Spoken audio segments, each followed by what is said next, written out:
Salut à tous les gars, j'espère que vous allez bien. Aujourd'hui on se retrouve pour une nouvelle vidéo de présentation de mon C63 SAMG que j'ai été chercher en Allemagne. Donc du coup je vais vous faire la présentation du C63 dans cette vidéo. Intérieurement, extérieurement, le coffre, la partie moteur. Ok, donc c'est un C63 SAMG de 510 chevaux, 700 Nm de coupe. C'est un V8 biturbo. On a ces beaux phares à LED, la petite calandre avec le petit AMG juste ici. Alors au niveau du 3/4 avant, ça se présente comme ça. Jante 19 pouces, très belles jantes, mais bon elles vont pas rester comme ça, je vais les peindre en noir. Je suis pas trop fan du chrome. Étrier rouge, à l'avant on est en 245 35 19. Le V8 biturbo juste ici. Vitre teintée à l'avant, à l'arrière. Les pneus arrière on est en 265 35 19 toujours, avec le petit étrier AMG juste ici et le AMG sur la jante qui est juste là. Forcément c'est une essence, hein, donc on met du 98 et pas du 95. Alors au niveau de l'arrière, donc j'ai fait le choix de choisir la berline tout simplement parce que je préfère les feux arrière de la berline à la coupée. Je préfère cette forme là que quand ils viennent sur le coffre directement, je trouve pas ça joli. Donc ça après c'est les goûts et les couleurs. Petit C63S ici, logo insigne Mercedes là et le AMG qui est juste là. On a un petit diffuseur arrière mais pas très prononcé, c'est pas non plus foufou. Sortie d'échappement AMG noir. Donc hein, je vous rappelle que ça ce ne sont pas les vraies sorties AMG. Les vraies elles se trouvent voilà juste là-bas. Ce ne sont pas les vraies sorties, c'est un peu dommage mais bon c'est pas grave. Alors au niveau du coffre, c'est un coffre électrique. Voilà, donc c'est un coffre électrique, juste ici comme tu peux le voir, le bouton électrique pour le refermer. Donc voilà, au niveau du coffre, il y a quand même pas mal de coffres, hein. Tu peux partir en vacances largement. Donc ça c'est mes caisses pour nettoyer la voiture. Tu refermes le coffre comme je t'ai dit juste avant en appuyant une fois ici. Rétroviseur électrique bien entendu. Au niveau de l'intérieur, quand on ouvre la voiture, on a ce magnifique panneau de porte. Donc les seules options qu'elle n'a pas, ce sont les sièges électriques qui se trouvent juste ici normalement. Moi ils sont ici. Je peux reculer, avancer, descendre. Voilà, je peux rabattre le dossier et pour l'avancer, j'ai la mallette qui se trouve juste là-bas. Voilà. Donc on peut ouvrir aussi le coffre à partir de ce bouton là une fois qu'on est assis dans le siège. On a les vitres, les rétroviseurs, fermeture, la poignée qui est comme ça. Le son c'est du Burmester, très bon son. Siège chauffant bien sûr. Siège performance AMG, donc au milieu c'est de l'Alcantara et là sur le côté c'est du cuir. Volant mi-Alcantara, mi-cuir. Toit panoramique ouvrant aussi, ça c'est une très bonne option. Donc au niveau de l'intérieur on a cette jolie console centrale tout en carbone, du vrai carbone, c'est magnifique. Nous avons ici le mode dynamique, donc ici c'est pour se mettre en sport, en confort ou en sport plus ou en individual. Donc ça c'est pour choisir ces modes de conduite. Ici on a la boîte si on veut se mettre en manuel ou non. Les suspensions si on les veut plus ou moins fermes. Ici ça c'est le SP off, donc ça c'est à déconseiller, hein. Bon après t'as un pilote tu peux l'activer, mais bon on va pas tenter le diable. Ici c'est la molette de volume. Juste là les échappements, les clapets ouverts ou pas. Ça c'est le start and stop, c'est une grosse connerie sur ce genre de véhicule là. Voilà. On a le logo AMG juste ici. Ça c'est très beau une fois que tout ça c'est fermé. Hop. Voilà, c'est très beau comme ça. La petite montre IWC. C'est une option aussi ça, juste quand tu mets le contact, voilà, ça se présente comme ça. Très beau, compteur qui s'affiche jusqu'à 320 km/h, le rouge arrive à 7000 tours minute. Tu vois, comme je te disais là, tu as les modes dynamiques, donc je vais démarrer la voiture. Comme je viens de t'expliquer juste là, tu peux te basculer en sport avec la molette Sport Plus ou en mode race et le mode individual qui se trouve juste là. Comme tu peux le voir, tu peux modifier aussi le mode individual. Donc tu cliques sur modifier, voilà, donc là tu as tout là sur le côté, donc tu vois Sport Plus, donc le moteur en Sport Plus, les suspensions en Sport Plus, la boîte en manuel, les clapets en Sport Plus et le SP je l'ai activé, enfin je l'ai laissé actif. Je l'ai pas désactivé parce que j'ai pas trop envie de la mettre au tas la voiture. Tu te doutes bien qu'une voiture à ce prix là, il faut pas trop non plus la chercher. Tout ce que je viens de te dire juste avant c'est allumé juste là, voilà. Le bruit c'est bien mais ça manque un peu de bruit quand même, hein.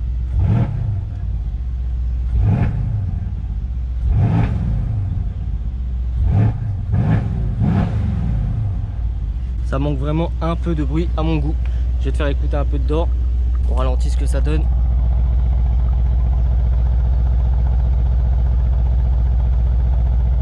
Donc après au niveau de l'arrière, vu que c'est une berline, donc tu as le Burmester aussi à l'arrière, ouverture des fenêtres. 3 belles places à l'arrière, donc tu as quand même de la place entre le siège et le conducteur. C'est pour ça que j'ai pris une berline, c'est vraiment très pratique, tu peux vraiment partir en vacances avec. Donc tu vois quand tu es assis derrière, tu vois tu fermes la porte, tu es quand même très bien mis. Tu vois j'ai vraiment beaucoup de place, c'est vraiment, et en plus c'est très confortable. C'est vraiment le gros point positif de cette voiture, c'est que c'est vraiment très confortable. Donc tu vois une fois que le toit ouvrant est ouvert, il est comme ça, avec le filet ici pour les moustiques. Donc au niveau du moteur, comme je te disais, c'est un 4 litres V8 biturbo. Donc tu as les deux turbos qui sont juste là. Donc si tu veux un peu plus de chevaux, tu changes les turbos, tu changes les dump pipes derrière, les sorties de turbo. Et là mon gars, ta voiture elle fait, enfin le C63 fait au moins pas loin de 700 chevaux. Comme tu vois, le moteur il est dans son jus, la voiture est très très propre. Encore une fois, je t'explique que je l'ai acheté en Allemagne, kilométrage certifié, il n'y a aucun souci sur ça. Comme tu vois ici, la dernière révision a été faite à 37 106 km. Tu peux le voir chez Mercedes.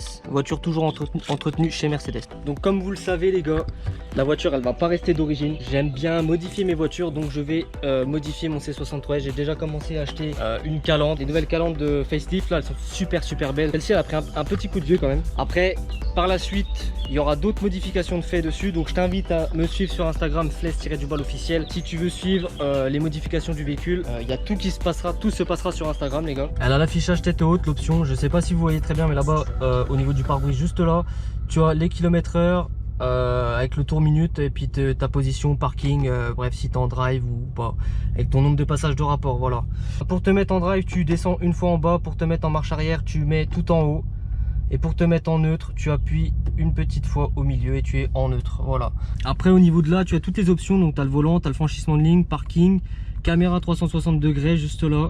Bon du coup les gars, il y a Mathieu qui nous a rejoint juste à l'instant, donc salut à toi Mathieu. Salut. Donc là on va aller faire un petit tour avec le C63S AMG de 510 chevaux comme je te l'ai dit juste avant. Par là la voiture est démarrée et tu vois, si je mets 2-3 petits coups de gaz avec les clapets, ça fait pas non plus un bruit de fou.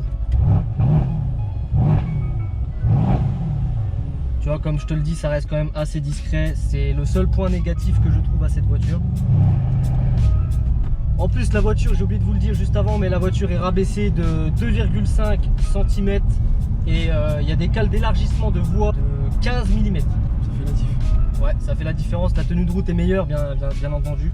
Donc après je te cache pas qu'avec ce genre de véhicule tu te fais souvent arrêter par la police. Même si j'ai rien à me reprocher à part ne serait-ce que les vitres teintées. Mais après les vitres teintées c'est bien parce que quand tu es au feu rouge, t'as toujours un connard qui essaye de regarder dans la voiture c'est qui, tu vois. C'est vraiment en sécurité. Là. Ouais, c'est en sécurité, tu vois, t'es dans ta bulle. Donc là je suis en confort. Et en fait ça fait du bruit que quand t'es à l'arrêt, ça fait bateau. Après quand tu commences à rouler, les deux turbos ils étouffent. Après ça pousse quand même fort, hein. Sans déconner les gars, le 510 chevaux et le 700 Nm de coupe, tu sens qu'il y a quelque chose. Comparé à la M3, il n'y a rien à voir. Ah, comparé à la M3 c'est hallucinant, la M3 elle faisait 420 chevaux et 400 Nm de coupe, ça avait rien à voir. Tu vois, si je suis en confort, j'appuie un peu.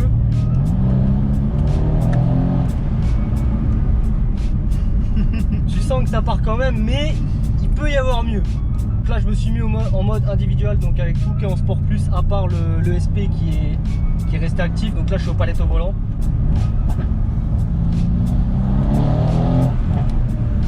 Après avec les palettes au volant, tu sens que vu que c'est toi qui prends en main, tu vois, tu sens que tu peux faire des dingueries avec la voiture. T'as mis les palettes là? Ouais, là je suis aux palettes au volant là. Donc après tu peux te mettre sinon en sport plus, et là dès que tu appuies, ça part en fait.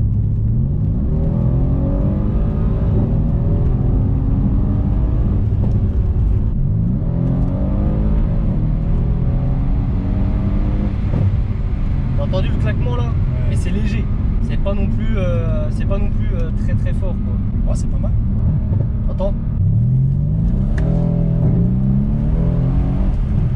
Bon du coup les gars, là on va faire une petite accélération sur ligne droite. Donc je suis dans une zone industrielle, donc no panique, il n'y a pas de, je mets la vie en danger de personne.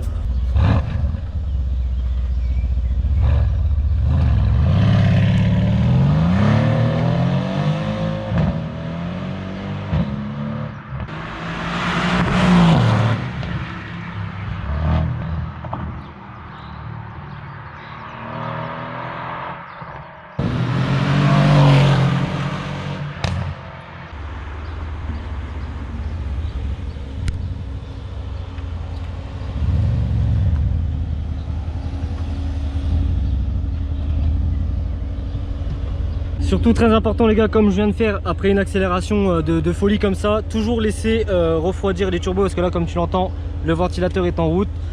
Tu vois, la voiture n'est pas montée non plus très haut en degrés, je suis à 101 degrés et 91 degrés d'huile de boîte.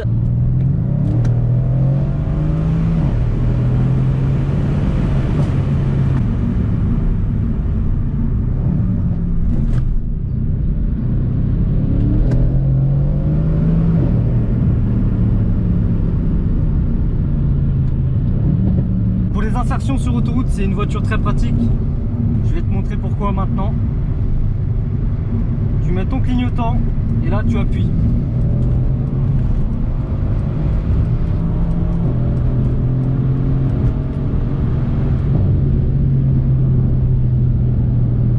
Comme tu peux le voir, la voiture est très efficace. Sur autoroute, voiture très confortable malgré les sièges performance. Il y en a beaucoup qui disent que les sièges sont pas confortables, mais en vrai, ouais, en vrai on a fait quand même 500 km avec la voiture et franchement nickel, il n'y a aucun souci là-dessus. Au niveau du volant, juste ici tu as la petite maison et tu peux naviguer au niveau des trajets, donc tu peux aller dans trajet, tu as le kilométrage, le kilomètre-heure affiché, tu as le nombre de kilomètres de la voiture, enfin bref tu as plein de choses. Là j'ai 286 km d'autonomie alors que je suis quand même un peu plus que la moitié. Là tu as depuis remis à zéro j'ai consommé 14 litres 7 et depuis que je l'ai démarré ce matin je suis à 24 litres, donc c'est quand même pas rien. Ensuite tu peux aller dans la navigation, radio, médias, tu peux aller dans le téléphone Bluetooth. Maintenant tu as les réglages et là tu as le mode AMG, donc là c'est le mode que j'utilise toujours. Tu as le boost, donc c'est la pression de turbo, tu as la température d'huile moteur et d'huile de boîte. Voilà. Ensuite là tu as la limitation de vitesse, si j'appuie sur la flèche juste ici. Là tu as ce petit graphique très sympathique et là tu as tous les modes dans lesquels je suis, donc confort, je suis tout en confort là. Tu as même un chronomètre si tu veux faire un départ arrêté. Bon c'est tout les gars, c'est la fin de la vidéo, j'espère qu'elle vous aura plu, mettez un like si elle vous a plu, mettez un dislike si ça vous a pas plu, bien évidemment. Portez-vous bien et profitez de ce grand soleil. Salut!